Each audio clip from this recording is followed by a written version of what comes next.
আসসালামু আলাইকুম। কেমন আছেন আপনারা সবাই? শীত প্রায় চলে যাচ্ছে, কিন্তু এখনও পিঠা তৈরি করে খাওয়া হয়নি।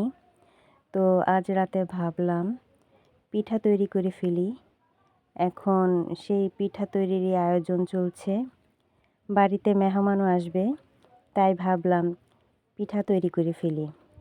তো আমি খোলায় ছোট ছোট করে চিতই পিঠাগুলো ভেজে নিয়েছি।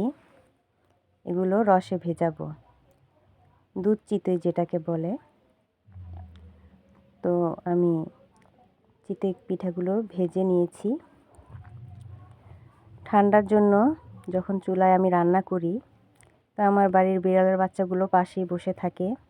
ওদের ঠান্ডা লাগে, এই জন্য ওরা গরম পাওয়ার জন্য এখানেই বসে থাকে।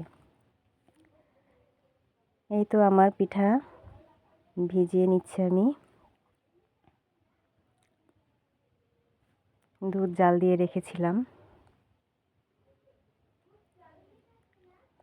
আমার চিতই পিঠা রেডি।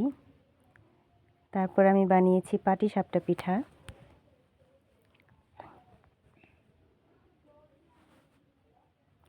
ঘরেই খিরসা বানিয়ে পাটিসাপটা পিঠা তৈরি করেছি।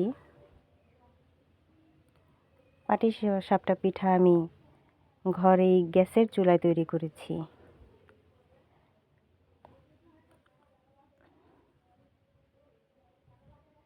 তো পাটিসাপটা পিঠা তৈরি করতে গিয়ে আমার অনেকগুলো পিঠা নষ্ট হয়ে যায়।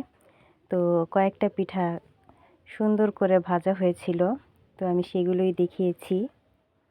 আর এগুলো হলো আমার সেই নষ্ট হয়ে যাওয়া পিঠাগুলো। সবাইকে ধন্যবাদ। আল্লাহ হাফেজ।